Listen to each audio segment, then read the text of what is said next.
Ayan, medyo nag-iba-iba na ng konti ang lababo. Sana matapos natin ito ng maaga. Ngayong araw ay Lunes at ang inay ko ngayon ay nasa dialysis center, MWF. At punta ako ngayon sa kanyang bahay. Paglilinis natin and paglalaba natin. Habang tayo'y maglalaba, may dala ako dito ang gulayan yan. Papaya at kalabasa. Para pagdating niya, kakain na siya. Alam mo dito sa lipa. Ay, pasyal ko muna kayo dito sa aking dinadaanan. Ayan. Pagkaganda sa bukid. Ganda. Ayan, nandito na tayo sa kanila. Mag-ipon na tayo ng tubig para tayo madali sa ating paglalaba. Babashing na natin. Ayan. Ito ang bahay ng aking inay. Ayan. Doon pa siyang hinigaan. Habang nag-iipon tayo ng tubig, pati muna siyang pagluluto. Huwag natin po siya ni kanin. Brown rice. Dahil muna natin ang ating gulay.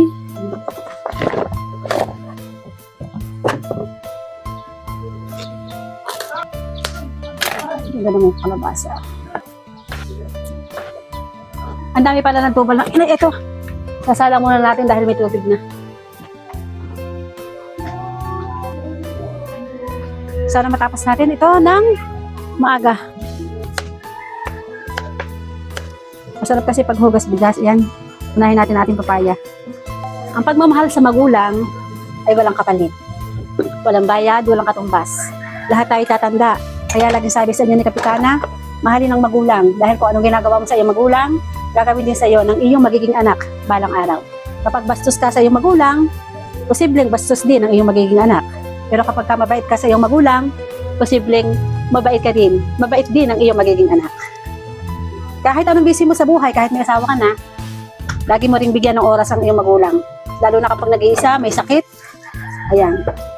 Hindi ito pagtataas ng bangko, kundi payo mula kay Kapitana. Na bigyan natin siya ng oras.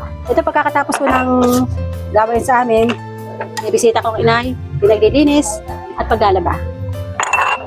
Sana mabasa ng mga anak at ma-realize nyo kung gaano kahalaga ang magulang. Dahil pag nawala ang magulang, wala na. Wala na kahit magsisihuli na. Kaya habang buhay pa, pahalagahan natin. Ayan. Habang tayo naglilinis, nakasala yung ating labahin at ang ating niluluto. Ayan, medyo nag-iba-iba na ng konti ang lababo. Nainis na natin. At itong ating gulay na papaya, nilagyan lang natin ng luya at bawang at konting asin. Tapos lalagyan na natin itong ating kalabasa. Kuha tayo din ng malunggay pag tayo may nakita. Grabe ang bango. Ang bango ng ating gulay. Ayan, luto ng ating gulay. Sarap. Gagawin natin ang ating malunggay. Nugasan na natin to. Sarap. Tapos patayin na natin kasi para hindi masyado maluto ang ating malunggay. So yan, tapos na si Kapitana maglaba. Napaglaba na natin ang inay, napagluto na natin, napagulay na natin.